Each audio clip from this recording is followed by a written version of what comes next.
Buenas tardes, Salva, buenas tardes, Isabel, y buenas tardes a todos los que nos escuchen y seguidores de Entre Amigas Anda la Cosa.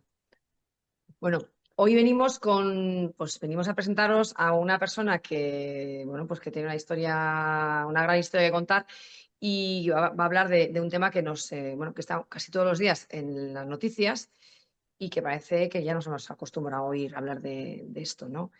Hoy tenemos aquí a Salva Perelló. Salva, bienvenido. Hola, buenas tardes, bienvenido. Gracias por estar aquí con nosotras, con Isa y conmigo. Gracias por invitarme. Bueno, pues a Salva, que nos hemos conocido de esta manera, que no vamos a dar más detalles.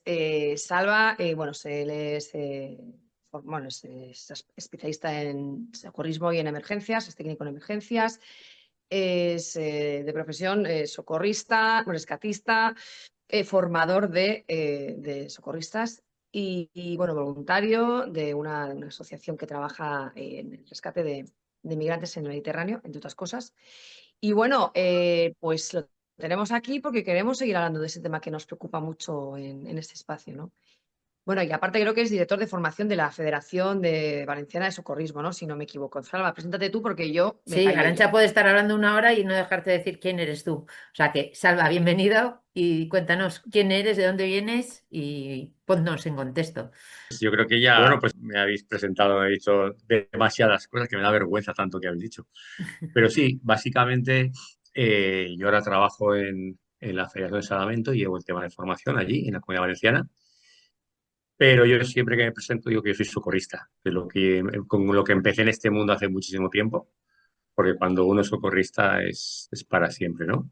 Y eso es lo que ha marcado el que, bueno, hoy esté aquí con vosotras en vuestro programa, ¿no? Porque esa vocación de los demás me llevó al mundo del rescatismo en el Mediterráneo Central. Salva, yo pensando un poco en esta entrevista, es que se me ocurren tantas preguntas y muchas veces son como un poco acusatorias hacia nosotros mismos, ¿no? Porque somos conscientes del drama que se vive en el Mediterráneo. Yo creo que no, pero es como todos los dramas que afectan a tantas vidas y a tantas muertes y muchas veces a grupos de edades a los que somos muy sensibles, como los niños, mujeres protegidas, gente mayor. Cuando tiene una duración tan continuada, lo que hacemos es como protegernos y mirar hacia otro lado. También es verdad que no son el objetivo de la noticia para los medios de comunicación ni los dueños de esos medios de comunicación, ¿no? Entonces, lo estás viendo también ahora con todo lo que está pasando en Gaza, ¿no? Que nos ocultan mucha información. Pues aquí es lo mismo, aquí es, si no sale en la prensa, mejor, ¿no? Y si no te das cuenta de que siguen muriendo en el Mediterráneo, pues mejor. Y así vamos con nuestro día a día de consumismo y olvidarnos de la realidad. Si nos anestesian, no somos capaces de luchar para cambiar las cosas. Yo iba a haber iniciado la charla preguntándote, bueno, es una afirmación, pero te voy a hacer la pregunta. Además, que tú que eres de marítimo lo sabes. ¿El agua es vida? Por supuesto que sí. Pero, Y pero no siempre salva, ¿no? no, lo que pasa es que hay gente que se muere en el mar, ¿no? Hay gente que se muere en la piscina, hay gente que se muere en la montaña, pero no por eso no deja de servir a todo aquello, sino es el uso que hagamos de esos lugares o a lo que veamos obligados a hacer en esos lugares. Y en este caso estamos hablando de personas que prefieren jugárselo a cara o cruz en el mar, aunque saben que tienen mucha probabilidad de morir, a quedar donde están, porque donde están o muertos en breve físicamente o ya mentalmente están como muertos, ¿no? Entonces necesitan moverse de ahí. O incluso, en muchos casos, los menores no acompañados que encuentras en la ruta es porque la familia no tiene bastante dinero para poder comprar su propio pasaje y deciden que el futuro de su hijo es más importante que el de ellos. Y fíjate lo que tiene que doler dejar a un niño en una patera, que él vaya solo y tú quedarte en ese lugar no sé, de muerte y de falta de derechos humanos, ¿no? Y joder, es que vi ayer una pequeña entrevista que te habían hecho.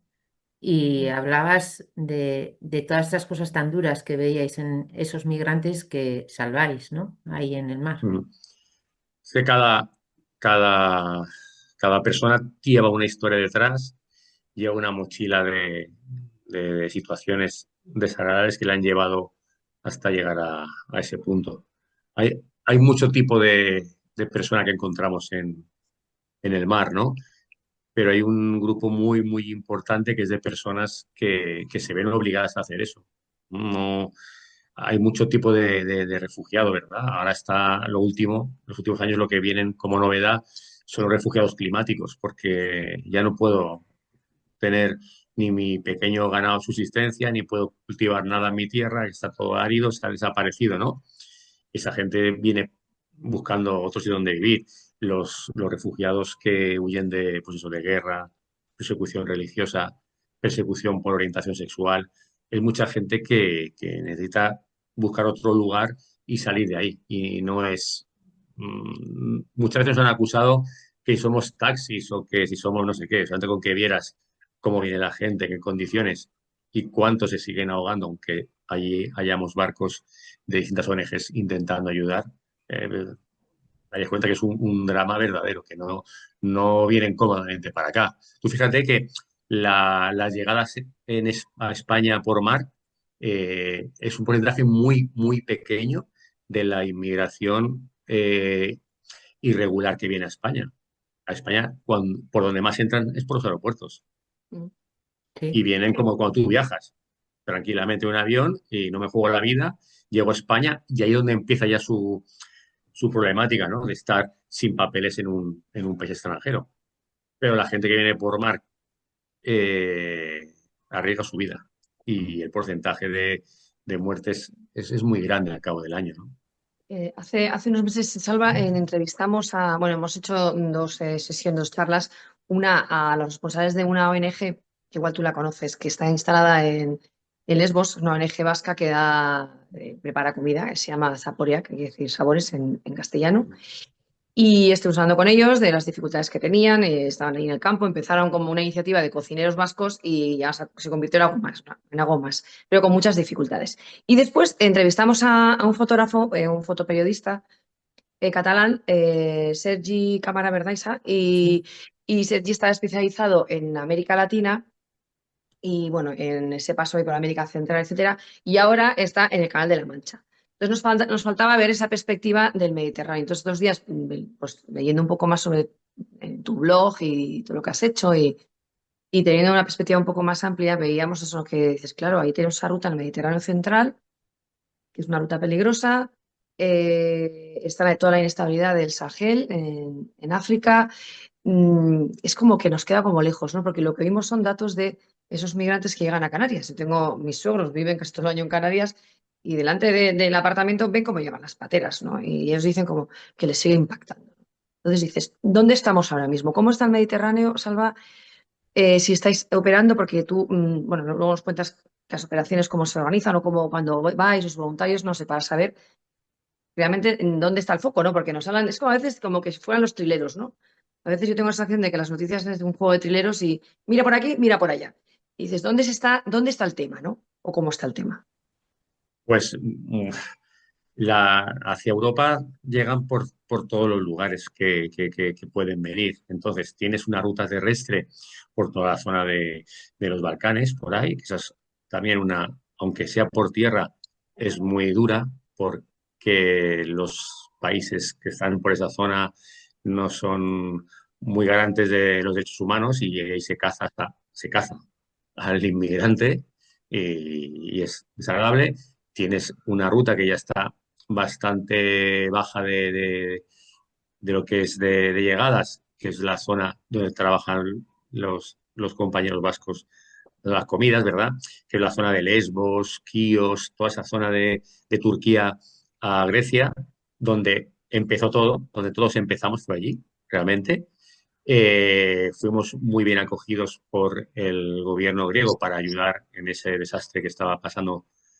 Empezó a finales de 2016, 2018, 2019 y a partir de ahí cambió la política y el tema es no queremos que vengan aquí todas las ONGs de rescate, prohibido que vengan a hacer salvamento, y todas las ONGs que estuvimos allí nos tuvimos que retirar, y poco a poco fueron poniendo pegas para hacer muchas cosas, porque nosotros también, aunque ya no hacíamos rescate en Lesbos, teníamos proyectos de trabajo en la ONG que estaba entonces ahí, el proyecto Agua y cosas así, para tratar de un poco vitalizar la vida de esta gente que se quedaba varada en una isla durante años, hasta que daban permiso para pasar o no a Atenas, las zonas de allí, ¿no? Eso Ujú. también nos lo pusieron muy complicado, pues a base de pedir, exigir mucha documentación, muchos papeles. Entonces, al final, bueno, tenemos una ONG amiga que se llama Rowing Together, que lo que hacían era dar servicios sanitarios, sobre todo ginecológico, a las mujeres en los campos, y les rompieron los coches de alquiler, prendieron fuego a uno, o sea, a- se puso un poco el tema así ya muy, muy complicado, y empezaron a hacer devoluciones en caliente la Guardia Costera griega. Hay vídeos y todo de cómo pasan por encima de embarcaciones y todo, y echarles aguas turcas de cualquier manera. Y entonces esa presión por ahí pues ayudó a que los vasos, esto es como vasos comunicantes, ¿no? Si tienes varias goteras, si tú tapas dos agujeros, pues ese agua va hacia el que queda libre, ¿no? Y entonces es cuando cogió y se reactivó la ruta del Mediterráneo Central, que es básicamente la gente salta desde Libia hacia Italia, o sea, muchísimos kilómetros o sea, o millas de mar por delante. También en ese lado, pues por las situaciones políticas de lo que es Túnez, desde Túnez también tiene muy cerquita Lampedusa, que es la isla, una, es una isla grande, no tiene, por ejemplo, un hospital, ¿sabes? Pero es una isla donde va mucha gente y donde hay también centros de acogida de inmigrantes, ¿no? Y tienes ahí otra pequeña rutilla por ahí. Luego, si seguimos hacia España, pues que no es que tu familia les vaya a llegar a Canarias, es que yo vivo en Valencia, he trabajado muchos veranos en Moraira, y Moraira, Altea, Calpe también aparecen por ahí, en Baleares, porque cualquier lugar del norte de África es bueno para poder salir. Todo esto es un negocio de las mafias que trafican con estas personas, y para que puedan salir de los puertos, pues tiene que haber implicados responsables de la administración de esos países ahí, ¿no? Y luego ya, si te vienes hacia lo que está pasando en Canarias, pues es que estaba una ruta que, como es para mí la más peligrosa de todas, la ruta canaria, como esa estaba un poco desactivada, pero como también empezó desde antes del gobierno Meloni, ya con Salvini, a presionar nuestro trabajo ahí y a ponerlo más complicado y más difícil, pues también se movió un poquito. Y eso, junto con el Tratado de Pesca de la Unión Europea y China, con esas zonas de allí, pues claro, si yo envío un barco que es capaz de pescar en un mes lo que todas las personas de allí pescan en un año para subsistencia, pues mira, me quedo sin comida y tengo una embarcación, pues me voy donde hay forma de vivir, ¿no? Entonces ahí se reactiva esa ruta. Es un poco así, en general, lo que tú puedes ver o que yo conozco del tema marítimo. De la Yes, ruta terrestre me han contado, no he estado allí. ya. Oye, no sé, igual nos quieres contar un poco sobre la ONG con la que trabajas, ¿no? ONG Pro Night, ¿no? Creo que se llama. A ver, os pongo, es que yo me muevo mucho y todo se mueve mucho. Todo se mueve mucho.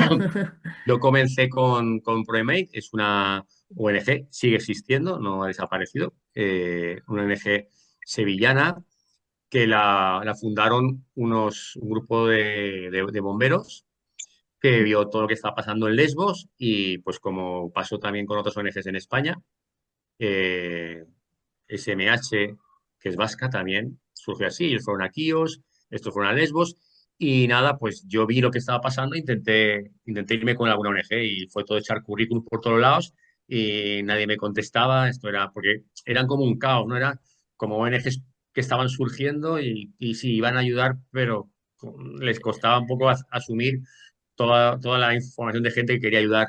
Y al final, pues a través de un exalumno mío, conseguí que me contactaran en ProEMI, y nada, y estuve con ellos bastantes años trabajando en el tema de Lesbos. Primero empezamos con el salvamento y luego pasamos a hacer el proyecto Agua. El proyecto Agua era, claro, veíamos, tú rescatabas a las personas, las internaban en unos campos de refugiados, que eran prisiones antiguas, imagínate cómo estaba el tema, y, y luego tú volvías pues al año siguiente de tu mes de vacaciones y la gente seguía ahí. Claro, tú no entendías, pero ¿qué haces ahí? Y no les dejaban hacer nada. O sea, yo recuerdo que habían, al principio de todo, mucha gente siria muy preparada, doctores, médicos, tal, que ni siquiera les dejaban que trabajaran voluntarios en los campos ayudando a otros compañeros, otros compatriotas. No, no. Eran pues, un mueble ahí y no hagas nada. Y teníamos mucho contacto con un campo de refugiados de niños, que ahora ya no está, PICPA. Hay muchos niños y familias y te dabas cuenta que los niños tenían terror nocturnos, habían muerto, habían visto morir a gente en el barco, si no era familia suya, pues alguien que ya iba al lado en la barca, ¿no? Y dijimos, pues bueno, vamos a hacer un proyecto para que el mar, en vez de ser el origen de miedo y de muerte, sea de lo que es, ¿no? De vida y de disfrute. Y entonces lo llevábamos al agua y les hacíamos eso, perder el miedo y luego incluso les enseñábamos a nadar, a jugar en el agua. Y bueno, empezamos con los niños de ese campo, se empezó a correr la voz entre otras ONGs que gestionaban trabajos que hacían en el campo con esta gente y ya el último año, antes de que nos lo pusieran complicado, pues teníamos grupos de niños de 2 edades distintas, porque los seleccionamos por edad, teníamos un grupo de gente que venía de Moria, y claro, eran tantos que cada día era un turno distinto y hacían listas y todo porque todos querían venir al agua y tal. Luego empezamos a trabajar muy chulo con mujeres. Nuestros equipos bueno, de Salento, de Proyecto Agua eran paritarios, éramos 6 y éramos 3 hombres y 3 mujeres porque claro, cuando trabajas con el tema musulmán está muy complicado que un hombre pueda estar en el agua con una mujer y enseñarle a flotar, tienes que tocar a las personas. Entonces estaba muy complicado el tema ese. Y nada, empezamos con ellas, las mujeres del equipo iban al agua y nosotros estábamos fuera un poco controlando que no pasara nada, porque ahí tienes que ir también con mucho cuidado. Entonces estaba Amanecer Dorado, que era, pues no sé, un grupo fascista que estaba muy en contra de todas esas cosas. Y nos dimos cuenta que no venían muchas mujeres porque el tema está muy claro, ¿sabes? Es decir, le decía al marido, mira, quiero hacer esta tal, y decía, sí, sin ningún problema, pero te llevas a tus hijos. Claro, esto era una actividad para las mujeres, para las madres, no para los hijos. Y calentamos la casa y dijimos, wow, pues que ya está facilísimo. Si estamos 3 sin hacer nada, entonces montamos una guardería en el agua para los niños y las madres pueden disfrutar sin el problema de tener que estar al cargo de los niños, ¿no? Y de verdad eran felices en esa hora que podían hacer algo distinto a lo que estaban haciendo siempre, ¿no? Y no tenían que estar siempre trabajando, porque estar con un niño es un trabajo constante, ¿no? Y también teníamos un grupo de LGTBI, Q+, no sé, todas las letras esas seguidas que les definen, ¿no? Que también estaba muy bien porque piensa que en el mundo musulmán incluso hay pena de muerte para la gente que no cumple los cánones de la heterosexualidad, ¿no? Ujú. Y también era gente muy agradecida. Ya te digo que nos pasábamos en el agua casi todo el día, era duro, pero era bonito. Y bueno, eso a la vez surgió que empezaron a haber barcos en el Mediterráneo Central y nada, pues yo también quise y hicimos un proyecto así entre una ONG alemana, SMH y ProEmail y estuvimos, si no me equivoco, 6 misiones que vienen a durar pues un mes cada misión en un barco conjunto, porque claro, hace falta mucho dinero para tener un barco en el Mediterráneo. Y entonces entre uno y otro juntamos swing de capital para poder empezar con las misiones y ahí es cuando empecé en el tema del mar. Luego ya a la vuelta ya se complicó las cosas. Es complicado. Un español y un alemán en ciertas cosas son muy complicados de funcionar juntos, ¿sabes? A nivel de decisiones. Si hay uno que manda y otro que obedece, no hay problema. Pero si todos tienen que mandar, ya se pone un poco más complicado. Y ya tomamos caminos distintos. La ONG alemana por su lado, SMH también, al final tiene el barco Itamari, que lo conoceréis, Sí. y nosotros, pues, como somos los pobrecicos de todos, éramos los más pobrecicos, pues nos quedamos fuera del juego de ir allá a lo que es el Mediterráneo Central. Yo ya no estoy en ProEMEI, pero ellos siguen haciendo el proyecto Agua durante todo el año en Sevilla, en piscina, y luego, si no me equivoco, ya llevan 2 años trabajando en Canarias, Sí. con el mismo espíritu que hacíamos en Lesbos. Y entonces yo lo que hice fue, pues, empezar a estudiar para poderme ir a los barcos, porque para poderme ir a los barcos y tener plaza y tal, pues tenía que hacer, me hice marinero profesional y ya está. Y a partir de ahí fui saltando, he estado en diversas ONGs de salvamento, en CI, Sea-Watch también, y la última en la que he estado, Médicos Sin Fronteras. Todas tienen barcos y todas trabajan en esa zona. Y eso es un poquito lo que me ha pasado. Pues eso, yo empecé en 2018 hasta el 2024, casi para julio, que volví a España de un embarque y ya, pues, bueno, me detectaron la enfermedad que tuve y en principio he hecho un paréntesis porque no podía. Bueno, ahora ya me encuentro de maravilla y genial y ya he vuelto a mandar mi currículum a las ONGs para decirles, oye, Que que estoy ya estoy otra vez ahí. disponible. Sí, sí, que ya puedo otra vez de nuevo, ¿no? Oye, qué bonito, ¿no? A través del juego, el liberar a los niños de sus miedos. Qué bonito. No, pero no solamente los niños disfrutaban, Bueno, de los disfrutaban niños, de las madres, a entiendo que todo de el mundo, porque todos. cada uno tenía su problemática y entonces ahí un poco como que se liberaba de ella, ¿no? Pues ah, teníamos, una de los años teníamos un chico con parálisis cerebral provocada por unas lesiones que le habían hecho en la isla gente que no estaba de acuerdo con que hubieran refugiados allí, por Inmigrantes. ejemplo, ¿sabes? Entonces, Eh, y el chico se lo pasaba bomba y no quería que nos fuéramos, porque claro, nosotros estábamos allí de junio a finales de septiembre, que es cuando el agua está bien para que puedan estar las personas en el agua, ¿no? En el mar. Saba, lo tuyo es vocacional, de verdad, ¿eh? O sea, primero a nivel formativo, porque cuando hablas de que estás enseñando a nadar, da igual, se te encienden los ojos, se te activan. Y dos, porque, o sea, te formaste como marinero para poder enrolarte como marinero. O sea, me parece flipante, de verdad. Y sí, además, los que conozcan el mundo del mar, es que es complicadísimo, porque tú estudiar es fácil, pero luego no, es que tienes que, por cuando yo lo hice, Mm. tenía que hacer, tenía que embarcarme 3 meses para hacer las prácticas para que me dieran el título. Y claro, embarcarte, dice la gente, no, ya, pero tú tienes... Claro, claro. ¿Para qué te voy a coger a ti si te cojo uno que ya es profesional, ¿no? Porque tienes que estar dado de alta con contrato y tal, porque Sí. antes no era así, pero la gente lo falseaba y dijeron, pues para qué no tal. Y en un barco de 300 GTs y tal, o sea, un buque. Y al final, a mí se me hacía un mundo, digo, ¿cómo va a poder? Y pues mira, haciendo días de mar con las ONGs y todo eso, conseguí que firmaran los días y poder conseguirlo. Yo siempre hago un chiste porque yo intento salirme del mundo del salvamento varias veces en otros empleos, pero me ha aburrido mucho, no era lo mío, estaba pendiente del reloj y he vuelto a esto. Y mi chiste es que yo me llamo Salvador de nombre, pero es que mi primer apellido es como una playa de aquí de Comunidad Valenciana o en Cataluña hay otra que se llama Perelló también. Sí, Y el sí. tercero es Marín, o sea que yo no puedo escaparme, ¿eh? Tenía que estar ahí. Estás ahí más que predestinado, ¿no? Sí, sí. Sí, sí, sí, casi obligado. Y Casi no, y yo, obligado. y Nombre al obliga, ¿eh? Nombre ese, obliga.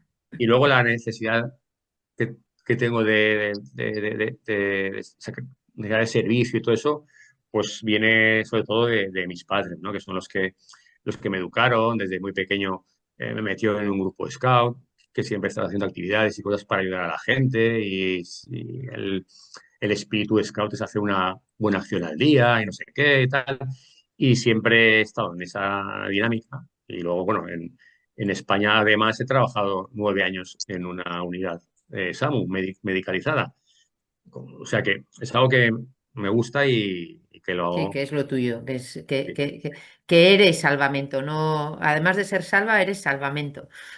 Bueno, y luego lo de formación está muy bien porque yo puedo rescatar a una persona o dos a la vez, Claro, pero si yo formo a 1000 personas, pues ellos extienden un poco todo el tema ese, ¿no? Es Sí, sí, también otra forma creo, de ayudar de llegar a que más la gente no se lejos. ahogue. Y por Ujú. otro lado, mi trabajo, mi lucha continua es aquí en España, intentar bajar las cifras de ahogamiento en España. Y aquí tengo una lucha brutal en este caso, con la Comunidad Valenciana, con mi gobierno autonómico, el que sea, ¿sabes? Porque aquí ha habido distintos colores y siempre es mm, una pelea por algo que no le dan mucha importancia, ¿no? Regularlo bien, Oye, invertir más. nos has echado la pelota porque esta pregunta estaba ahí al final, pero ya que, al ya que final. entras, ya que entras al trapo, bueno, Salva, entonces cuéntanos, danos unos consejos para lanzar a la gente para este verano. Bueno, pues son muchos y muy sencillos. Lo primero sería bañarse en zonas donde haya vigilancia y haya un equipo de salvamento que os pueda dar respuesta si hay un problema. Eh, si tenéis niños, la distancia segura para bañarse con un niño es la distancia de tu brazo. Los manguitos y flotadores dan sensación de falsa seguridad y son conflictivos. Lo mejor sería que si algún pequeño no sabe nadar, pues que lleve un chaleco de flotación, que ahora hay unos muy chulos y modernos y le permite nadar si quieren o empezar a jugar con el tema ese y así no se ahogaría. Y luego también hay mucha gente que tiene problemas en el agua y que es de edad avanzada. ¿Por qué? Porque le gusta ir antes de que vaya toda la gente o se queda más tarde. Pues entonces la gente que va fuera del horario, que no se bañe nunca sola, que vaya con alguien, porque así si hay algún percance, hay otra persona que puede pedir ayuda o incluso ayudarle. Y bueno, pues si vamos a la playa, sabemos que tenemos allí señalizaciones, los colores de las banderas, los lugares acotados para el baño seguro, cosas así. Y si hay riesgo de ahogamiento, ¿ayudamos o no ayudamos? ¿Qué Porque ¿cuánta hacemos? gente se ahogan dos por ir a salvar? Ay, qué peligro, ¿no? Qué Todos, difícil. todos los años mueren Todos. varias personas ayudando a. Yo creo que es muy complicado decirle a alguien que se está muriendo su hijo o su madre o su esposa o su marido O nadie. que O, tenga o sea, cuidado. nadie en el sentido de que no lo conoces. Claro, el problema es que no actúes solo y sin nada. El problema principal es que todos los seres humanos, cuando nos ahogamos, tenemos un mismo comportamiento y se llama respuesta instintiva al ahogamiento. Entonces, como somos animales de tierra, el agua es un medio hostil y en vez de razonar y pensar, nos comportamos de forma instintiva, como si estuviéramos en tierra firme. ¿Y qué hacemos? Unos movimientos de presión con las manos que no nos ayudan en nada. Y yo, como estoy en pánico, me intento agarrar a cualquier cosa que flote. Una persona que sepa nadar y que se acerque a ayudarte, flota y es objetivo de que se apoye en ti. Esa persona, si uno se apoya en ti, pues uno de los tiene la cabeza bajo el agua. Con lo cual llega el proceso de que si el que sabe nadar es ahogado porque se está ahogando, pues ya son dos ahogados, y así es lo que ocurre. Entonces la idea es acercarse siempre con algo de flotación que le podáis entregar para que se apoye en eso. Vale, una pequeña tabla de bodyboard, esas que llevan los niños jugando por ahí, una colchoneta, algo que flote, que haga que se agarre a eso y no a vosotros. Y luego, pues eso, intentar ir hacia la orilla. Eso en general. Otra cosa es que si está en unas corrientes, también se ocurre muchas veces en las playas que hay corrientes de canal o de retorno que se forman porque el mar rompe la orilla y hay una zona donde hay más profundidad y por ahí vuelve todo el agua, ¿no? Y la gente nos empeñamos en nadar hacia la orilla en contra de la corriente. ¿Y qué pasa? Que sí que sabemos nadar, nos fatigamos, nos cansamos, empezamos a tener problemas, empezamos a entrar en pánico y ya se nos olvida que sabemos manejarnos y nadar. Entonces, la idea es, si nos atrapa una corriente, no luchar en contra de ella. Las corrientes no son infinitas. No te va a llevar, no sé, si estáis en el País Vasco, no te va a llevar hasta Inglaterra. ¿Sabes? Aquí decimos que no te lleva a Ibiza, en Valencia. Entonces, simplemente te va a arrastrar unos 100 metros, 50, 75, depende de la corriente, y luego va a acabar ahí. Entonces, simplemente es dejarte llevar, relajarte y cuando acaba la corriente, vuelve por la zona que rompen las olas, donde está la espuma. Esa es la zona segura para volver, no ir justo en esa corriente. ¿Qué pasa? Que cuando cuando hay una corriente de canal desde la orilla hacia adentro, allí no rompen las olas, porque ahí está volviendo el agua. Y mucha gente piensa, esa es la zona segura para bañarme, y justo no es la zona más segura. Vale. Y en piscina, Salva? Porque el entorno es muy distinto. Es que en piscina es mucho más fácil no tener ningún problema, porque es no sé, es un agujero con agua que no cambia de condiciones. Bueno, a lo mejor está más frío o más caliente según el día, ¿no? Pero, es decir, no hay corrientes, no hay nada. La normativa te está obligando a que pongas dónde está la profundidad máxima, mínima, y si hay un cambio de profundidad. Muchas veces los socorristas trabajamos colocando una corchera transversal. Hablo de las piscinas lúdicas, ¿no? Las de verano, Sí. no las de los polideportivos climatizadas que tienen eso todo lleno de calles, ¿no? Sino que es como una piscina amplia, pues pones una corchera transversal y delimitas un poquito donde la gente hace pie, de donde no, para que tengan información, ¿no? Y simplemente si yo sé nadar, pues ánimo, tengo toda la piscina. Si no sé nadar, pues voy a quedarme en la parte esa que no sé nadar. Si yo voy con alguien que no sabe nadar, es decir, voy con mi hijo de 2 años en brazos, pues me quedo donde yo haga pie, porque a lo mejor no soy tan bueno como pienso nadando con un único brazo y con un peso conmigo, ¿no? Y cosas de ese tipo. Luego, veréis que siempre os hacen recomendaciones de que antes de entrar al agua os duchéis. Y eso Ujú. no es porque ensuciemos el agua con nuestras cremas corporales y tal, que también, sino es porque queremos evitar un riesgo que se llama hidrocución, que es que tu cuerpo es a una temperatura mucho más elevada que el agua, y si entras bruscamente puedes perder el conocimiento por ese cambio brusco de temperatura. Y claro, si te quedas inconsciente en el suelo, pues respiras aire, pero si te quedas inconsciente en la piscina, respiras agua y ya creas ese procedimiento de ahogamiento, ¿no? Y luego también no meter las manos en no sé cómo se llama, porque ya ha habido casos, ¿no? En el sistema de Ah, filtrado. claro, Sí, es que eso no te lo he hecho porque es que yo nunca lo haría, ni se me ocurre meter la mano en agujeros que no sabes qué va a pasar ahí, ¿no? Sí, se supone que muchísimas piscinas ya tienen sistemas para que no pase, no succionen, pero todavía quedan otras, lo veis todos los años, hay 3, 4 noticias y salen la fotografía de cómo les queda la piel como si hubieran dado un chupetón ahí de la presión. Entonces, la idea es eso, o sea, si quieren jugar con agujeros, que vayan al minigolf, no lo sé, pero en la piscina, que no, que es algo, esos agujeros y todo eso que veis en la piscina es porque por algún lado el agua tiene que ir hacia la depuradora para que se limpie y salga otra vez a la piscina, ¿no? Entonces, no es muy buena idea. y la última, los ríos. A mí el río me da también mucho respeto, ¿eh? Porque el río, uf, Los ríos es un problema importante porque fíjate, en el mar no existe ninguna corriente de succión que tiene para abajo. Solo hay corrientes que te pueden desplazar, pero bueno, tú mantienes la calma, flotas y ya está. Pero en el río, dependiendo de cómo sean los fondos, dependiendo de la corriente que haya, pues sí que hay saltos de agua que tú no ves porque están dentro, ¿verdad? Porque hay una roca y el agua sigue circulando. Y ahí se provocan sifones y otro tipo de historias que sí que te pueden llevar hasta abajo. Entonces, yo lo de siempre, buscar un lugar donde haya vigilancia. ¿No? Pero claro, en los ríos es tan complicado que encontréis en Comunidad Valenciana. Yo no conozco todavía ningún río que tenga sitio de vigilancia. Y el año pasado se murieron ahogados varias personas en Valencia, en ríos, ¿no? Es que es un lugar muy, muy complicado por las corrientes, por los fondos irregulares, porque a lo mejor el fondo es de cieno, no es estable, yo me hundo, se me hunde la pierna allí, me encuentro ramas, yo qué sé, hay muchas cosas. Hay que ir con muchísimo cuidado en el tema de los ríos. Yo cuando nosotros íbamos a campamentos de verano, cuando estaban los scouts, y íbamos al río, yo era pequeño, pero los responsables lo que hacían era, pues eso, una zona, hacían como una piscina dentro de una zona que estuviera calmada del río con unos troncos, unas tal, para que hubiera un sitio seguro.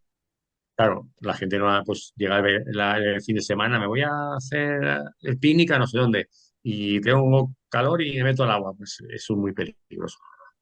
Bueno, podríamos seguir hablando aquí sobre prevención un buen rato, porque saltos, mal dados, gente que se tira mal, bueno, Sí, sí. eh, pero vamos a volver. O sea, yo quiero volver, no quiero dejar de preguntar por toda esa gente que, no, que llega atravesando el Mediterráneo. ¿Tienen futuro en sus países? O sea, que no huyen de... Es que yo creo que hay gente que piensa que huyen porque piensan que aquí van a encontrar perros atados con longanizas y yo creo que es más, es otra problemática, ¿no? Mucho más Buah, profunda. hay- vas a encontrarte de todo. Depende mira, por ejemplo, eh, al principio de estar trabajando ahí en Lesbos, lo que tú veías es que, por ejemplo, de lo que es de Siria, venía muchísima gente que tenía dinero en su momento, lo que ha hecho ha sido vender las propiedades de lo que tenía estudios, formación, y toda esa gente enseguida quería absorber la Alemania. Gente con preparación, con formación y con tal.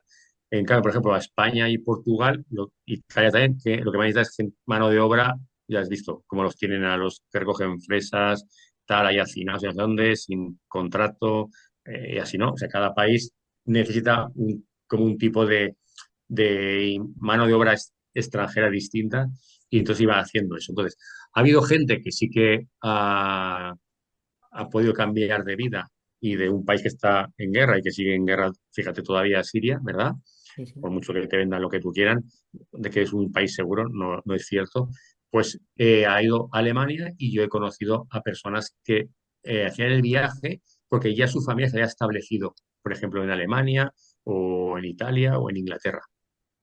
Y lo que hacían era seguir la estela de sus familiares. Y tenían ahí su documentación, tenían su trabajo y habían rehecho su vida allí. Y los niños iban al colegio y tal. De hecho, lo que se hacía mucho en Lesbos era enseñar inglés a todos los niños. A veces había algún niño que se reía de mí por cómo hablaba inglés, porque lo hablaba mucho mejor que yo, fíjate tú, y dices, sin la mar, se acaba de llegar a la isla, esta llevará unos meses y ya, sí, ¿no? Para que puedan desenvolverse fuera de. Y luego hay otros que no es así. Hay muchos casos o bastantes casos que yo conozco en España, por ejemplo, pues que llegan aquí y que, claro, es un tipo de inmigrante que no tiene una preparación en educación grande como para poder aquí optar a un trabajo bien remunerado, sino a uno en el que no haga falta ningún tipo de formación, ¿no? Esos son los que lo pasan peor. Y el problema es que como ellos para llegar hasta aquí han invertido un capital muy grande, lo que hacen y tienen que devolvérselo a su país, pues lo que hacen es mentir a su familia. Dicen que están aquí muy bien, se hacen fotografías al lado de coches bonitos, todo muy bien. Por ejemplo, yo conocí un caso de personas que estaban en una casa tutelada aquí en Valencia y, claro, a primeros de mes recibían la asignación económica para comida y pues se distribuían, ellos hacían su lista de la compra, pum, hacían la compra, pam, pam, y eran fotos de la nevera llena para su casa. Ya.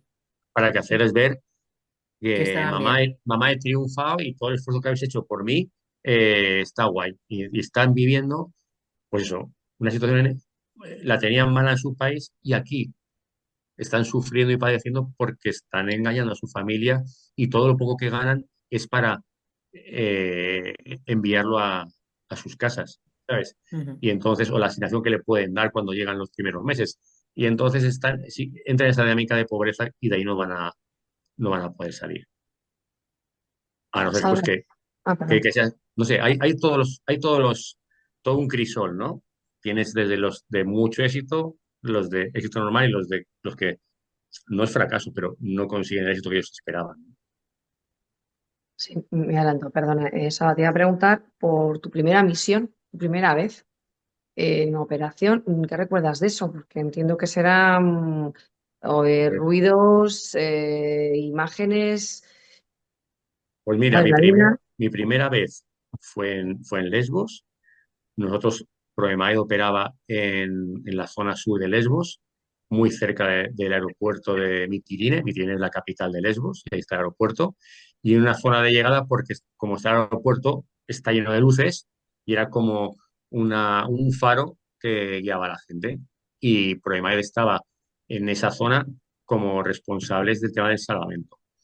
No trabajas independiente, sino que había ahí un grupo de respuesta a esta situación en Lesbos, donde cada equipo de rescate estaba en una zona estratégica de la playa y luego además estábamos conectados con un montón de voluntarios que hacían trabajo en tierra, muchos sanitarios, médicos, incluso que vivían en Lesbos, que eran de la isla, y enfermeros, enfermeras, todo eso. Y cuando se avistaba un bote, se mandaba esa alerta y esta gente venía a ayudarnos en tierra a los rescates. Nosotros estamos en la orilla y pues allá hace un frío, imagínate que está a la altura de Barcelona, Mm. pero en la isla nieva en invierno, o sea, bastante frío.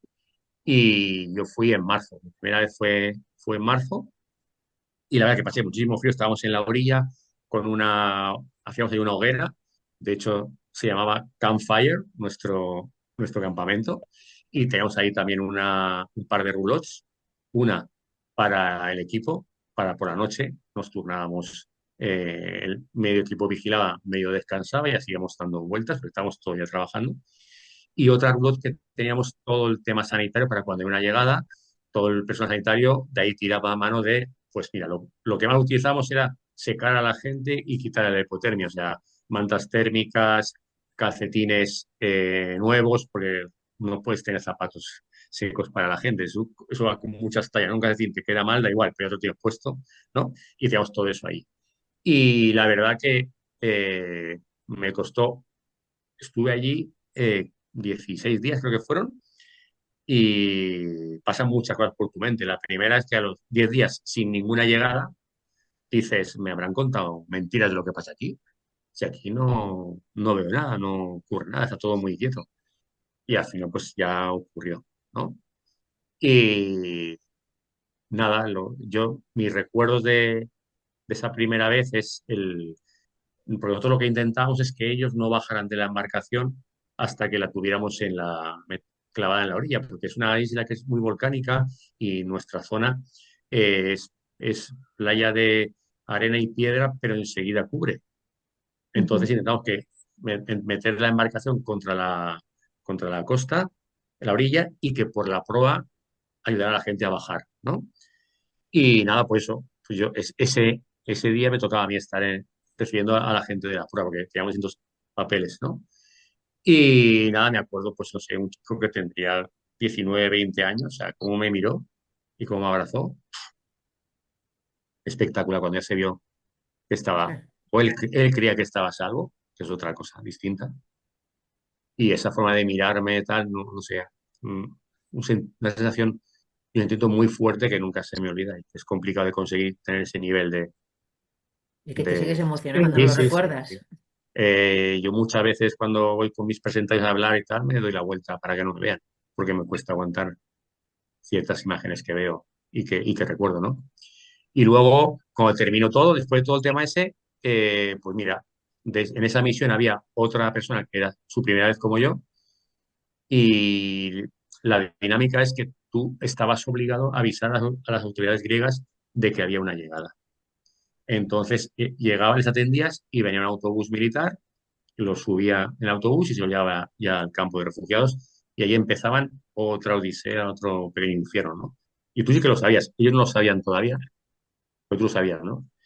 Y nada, pues cuando se fueron, es el tema de, pues eso, era un chico que mide, no sé, casi 2 metros de alto, que jugaba baloncesto, con barba, yo también me la llevaba entonces y tal, y los dos abrazados llorando, ¿sabes? Solo de pensar lo que ahora, dónde iba esta gente que nosotros hemos salvado y no podemos hacer ya nada más que eso, ¿no? Y ya te digo que alguna noche sí que le daba vueltas a la cabeza, sobre todo cuando ya fui más veces y vi lo que pasaba, suicidios en los campos de refugiados, también habían asesinatos por comida o por lo que fuera, ¿sabes? Y decías, a veces pensaba así, que no es mejor que se ahoguen y así dejan de sufrir. O sea, no sé, tienes ahí una lucha interna muy, muy grande porque, ya te digo, ellos se sienten felices. He llegado a Europa, Europa me va a ayudar en mi problema y luego no es siempre así, ¿no? Uf, bueno, vaya Ujú. testimonio más, eso. Pues ya sabía yo que hoy iba a ser un día De todos modos, cuesta yo soy, arriba. yo soy bastante nenaza porque hasta en el último rescate que he hecho en el Mediterráneo Central antes de dejarlo el 24, cada vez que iba con el barco, con la embarcación, si estaba el patrón, y lo llevábamos al barco y subían al barco, hasta ahí estaba emocionado y me iba por el siguiente viaje, y todo, o sea, que a mí no se me pasa la emoción ni nada. No, no, pero eso no es ser nenaza, eso es tener un corazón grande. Ahora no sé. Eso es tener un corazón grande. Pues no sé, yo creo que podríamos seguir hablando como 2 horas o así, ¿no? Pero yo tengo que trabajar Ujú.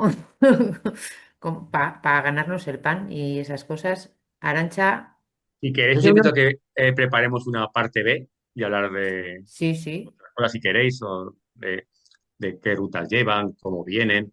También Parece quería, antes, estupendo. antes, antes de que cortáis comentaros, yo sigo activo. Entonces, yo desde julio del año pasado soy presidente de una ONG en Alicante, que lo que Ujú. hacemos es trabajamos con la gente aquí en origen, trabajamos en la conciliación de la gente en España. Tenemos un juego de derechos humanos, un juego de realidad inmersiva y tal, y también hacemos cooperación internacional en Sudamérica y en África. Así que una vez te pica el bichito, no puedes parar y estás siempre en unas cosas y en otras. Pues la siguiente entrevista tiene que ir por ahí. Tenemos que continuar hablando de las rutas y podemos aprovechar que tú eres el presidente para hablar de lo que estáis haciendo en los proyectos y ver qué está pasando en todo en las diferentes rutas migratorias en el mundo, ¿no? Yo quería haber cerrado que me Llegar, faltaba una. Perdón. os haré llegar la memoria de este año pasado y así conocéis un poquito la entidad. Genial. Y si os estupendo. podemos ayudar, Salva, pues encantadísimas de la vida, que es lo que siempre nos gusta y vamos, estamos encantadas de poder también ayudaros, no sé, abriendo puertas Muchísimas y dando gracias. más visibilidad, ¿no? Yo creo que la pregunta, os iba a hacer una pregunta sobre si ha perdido a gente en el camino, pero igual no es el momento, ¿no? Porque nos va a llevar un poco más de tiempo, no lo sé, Isabel, ¿tú cómo lo ves? O si Yo Salva, tú veo, quieres contestar no, el o tiempo, ¿no? sea, no, no por el tiempo, digo, yo lo que veo es que podemos seguir hablando y yo creo que ya que nos ha dado la oportunidad de un segundo encuentro, ahí Sí, podemos hablar de volver a retomar un poco todo esto del salvamento, pero ya también ver enfocado, ¿no? en la posibilidad de cambiar los orígenes y también cambiarnos a nosotros mismos, ¿no? Porque pensaba yo, si yo tengo, o sea, seguro que tengo un vecino que ha venido en barco y no soy consciente que ha venido en barco. O sea, Claro, es que quedan, a, a mi entender, quedan cosas para hablar si tuviéramos más tiempo, que es, por ejemplo, hablar más de ellos y sí, menos de mí, o a otra gente que a lo mejor le puede dar curiosidad cómo es un día a día en el barco, o qué hacemos cuando encontramos a alguien, qué hacemos, qué le pasa a esa persona desde que es rescatada en nuestra pequeña embarcación hinchable hasta que la metemos en el barco, qué cuidado se les da, ¿sabes? Y qué pasa luego sí, cuando llegan a Europa, que es similar. Lo que pasa en Italia con ellos es similar a lo que pasa aquí en Canarias. Porque ahí está también la Croce Roja, ¿no? Italiana, mm, que también les atiende, como aquí, que es Cruz Roja ujú. quien está en las llegadas a los puertos, ¿no? Y eso está bien, ¿no? Y un poquito también eso, esa gente que, cómo es, qué le pasa, por qué ha Sí, yo venido. creo que sí, sí. porque que el conocer el origen de ellos y que yo siempre pienso, ¿qué te hace ponerte a un camino de 5 años de tu vida? Y yo además siempre lo llevo a la mujer que sabe que en el camino le van a violar Sí. 20, 30, 40 o 50 veces y se pone en camino. O sea, ¿qué te hace jugarte la vida así, no? Está documentado por Naciones Unidas que una mujer que sigue la ruta africana hasta Libia y luego salta, que ha sufrido al menos 4 episodios de violación. Pero es que un episodio de violación no significa un hombre, No, no. significa que puede ser varios, porque todo depende. Es un arma que utilizan las mafias para extorsionar a los maridos, por ejemplo. Y luego sí que os contaré también cómo hacíamos en el barco para detectar estas mujeres que vienen en la ruta y que no pueden pagarse el viaje y se lo pagan. ¿De qué manera? Cuando lleguen a Europa las van a prostituir. Claro. Entonces vienen con el prostituidor en el Es, camino.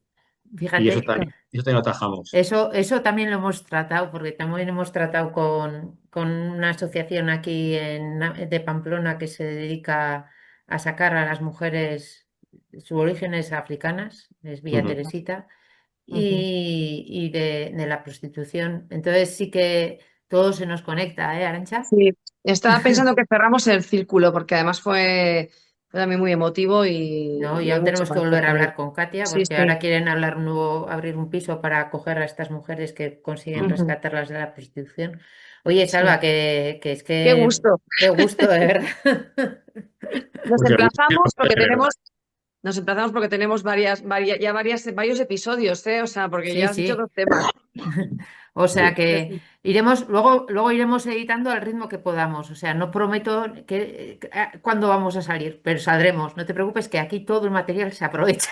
Muy bien. Antes del verano, Isa, porque los consejos tienen que entrar ya que se abre la Los temporada consejos enseguida. tienen que, eso se corta y se pega en un plis-plas. Eso Los son dos consejos, sí. minutos. Muy Genial. bien. Bueno, Pues Salva, oye, nada, pues entonces nos volvemos a ver, si te sí, parece. cerramos Ya Cuando fecha. cerráis queráis. con Arantxa y Ujú. tú cerráis fechas y grabamos y ya iremos sacando los capítulos que nos está dando mucha salsa últimamente entre amigas y amigos, anda la cosa, ¿verdad?